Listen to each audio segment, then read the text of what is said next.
Pocos lugares en el planeta tienen el misterio y la magia de India. En este video vamos a estar hablando de los extraterrestres en relación a los dioses de la India, las divinidades de la India. Vamos a estar viendo cómo Sadhguru, uno de los gurúes con más seguidores en el planeta hoy en día, tiene millones de seguidores en redes sociales y en el mundo.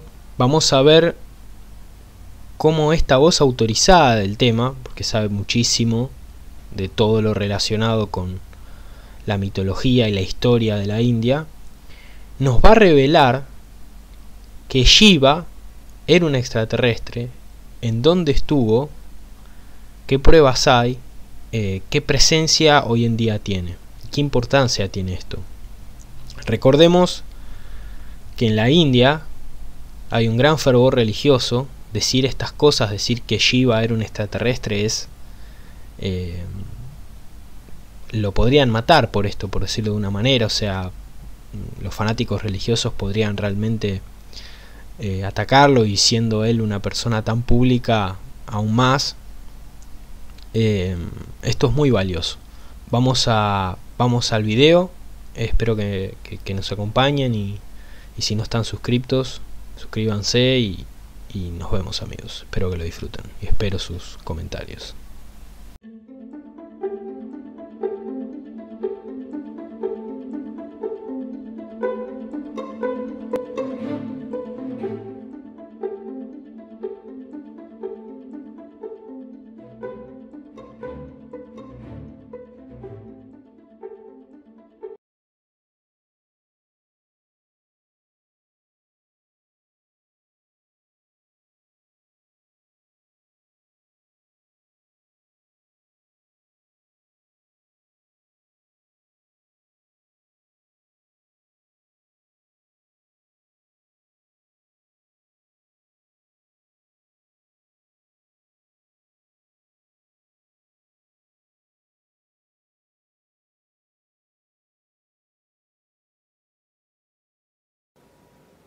And the Kailash, when we say Kailash, going by the legend, going by the mythological legends in this country, Kailash is… when we say Kailash, we are not talking about a mountain. We are talking about a space which is beyond, somewhere.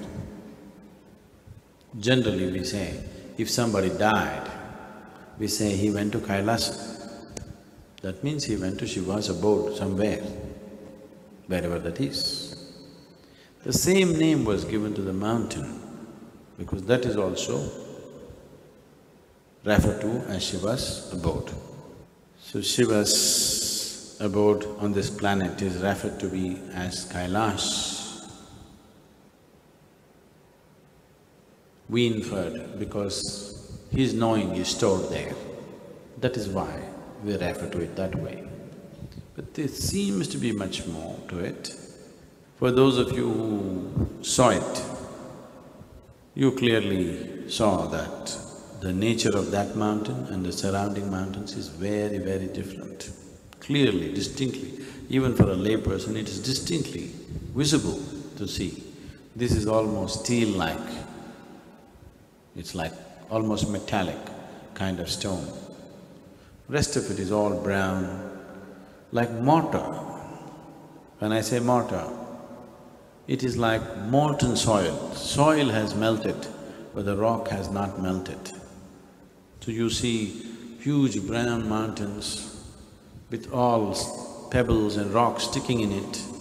It looks like concrete, like man-made concrete, because the soil has melted and the rock has not melted.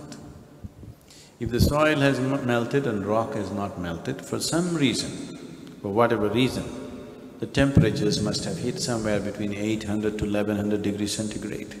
Then the soil melts and the rock won't melt. If temperature crosses 12 to 1400 degrees, the rock will also melt. So something happened there which took the temperatures between 800 to 1100. If a volcano happened, the temperatures will be way beyond. The rock melts and flows. That's what you call as lava or whatever. It's molten rock. If a meteorite landed, the temperatures usually touch 3,000 to 4,000 degrees centigrade, everything melts and there should be a huge crater. Such a thing didn't happen. So the theory could be that something landed but managed to land gently and created only 800 to 1,000 degrees, where the soil melted but the rock did not melt.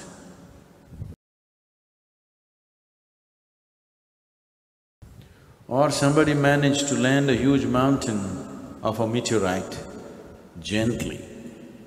If somebody managed to land a meteorite gently, that's something else. Coming to Shiva himself,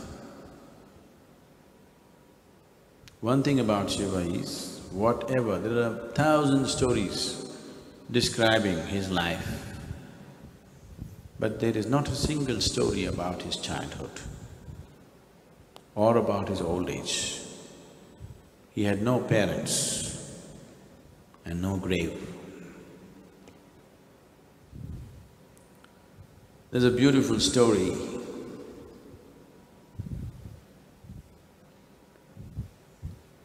which says, when Shiva was to marry Parvati, what's her father's name? I'm sorry. Himavat, yes. Himavat was a king, did not approve of this alliance because Shiva had hideous friends around him. Always Shiva's friends were described as demons, as goblins, as demented and deformed beings. So somebody will look demented and deformed to you if they don't look like you. You have two hands like this.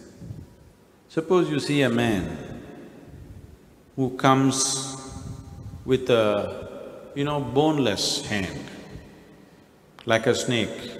Snake has a bone inside, but let's say not jointed like this.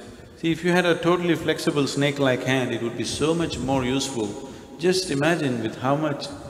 without any effort, you would do all your asanas. Isn't it?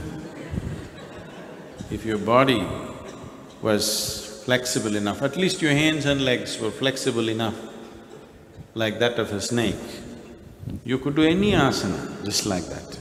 Wonderful yoga you would do. Suppose a man comes with that kind of hands, not just two, one is growing out of his head. You would think he's some kind of a freak and a demented being and distorted and whatever. He's not distorted, he's just different. These two hands which have grown out of our shoulders, this is not good technology, see? It doesn't bend beyond this. I've been doing my asanas, but still, this is all it bends. This won't bend like this, only this. Not very good technology. If this was like a snake, just imagine. And this is growing out of shoulders, you have to use your head as to how this hand should function. If a hand was growing out of your head, definitely it would be a more intelligent hand.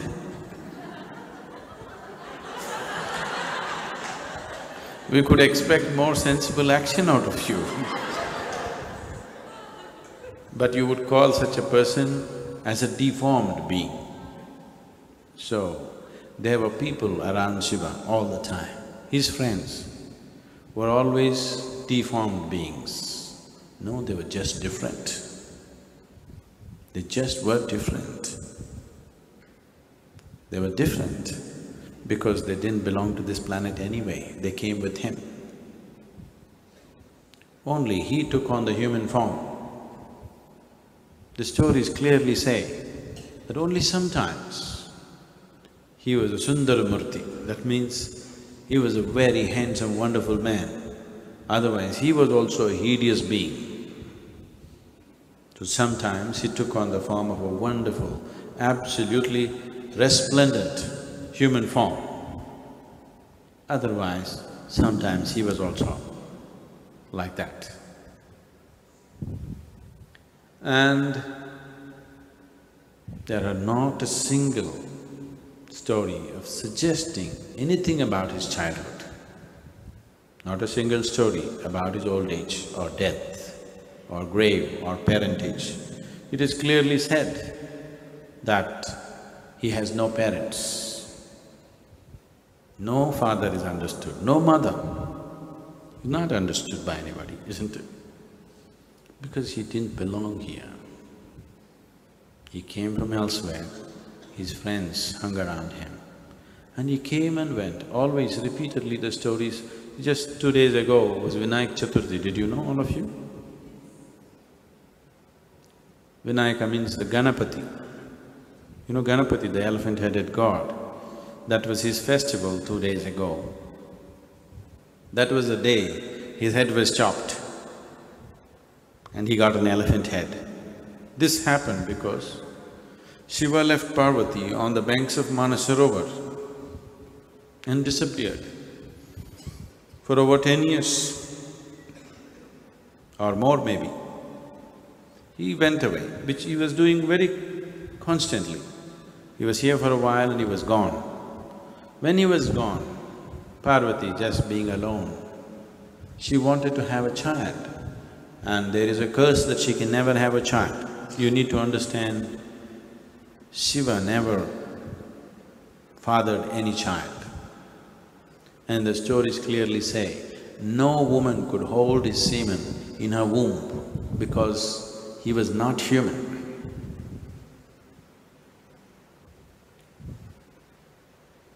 So Parvati could never have a child, she knew that.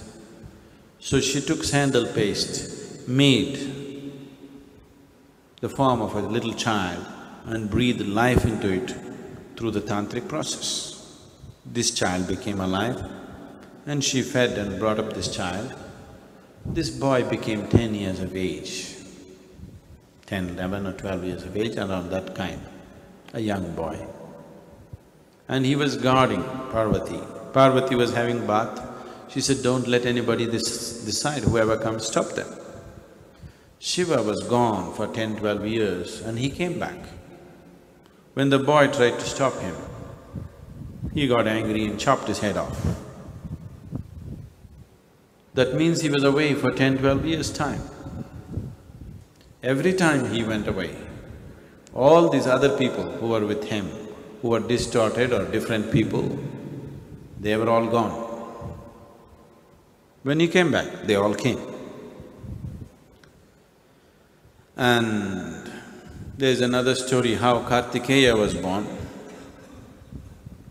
Kartikeya means Subramanya or Muruga was born. Once again it is said, because Shiva was made in such a way that he could not impregnate or have his child, and people had the desire to see that someone like this becomes alive, he dropped his semen into the sacrificial fire, into a homa. And from that it was taken, and 6 apsaras means women who are not human, who come from elsewhere, took this and they couldn't hold it, and 3-month-old babies they delivered. And these 3-month-old fetuses were kept in lotus leaves and nurtured, and then Parvati merged all the 6 and made them into one. This is how the story goes. All these things suggest that he came from elsewhere, did what he wanted to do, and went back, and periodically he went and came at different times. This could have happened over many thousand years, still coming and going, still coming and going. In the Shiva Sutra, one of the shlokas says, refers to Shiva as Yaksha Swarupa. Yaksha means an alien being. This culture is full of such stories, how these beings visited this planet. They are referring to Shiva as a Yaksha, that means he came from outside. This is the first reference I saw, a direct reference where it says Shiva is an Yaksha Swarupa, he is not human. So, when we went to Manasarovar this time, the moment I went there, I felt such a tug.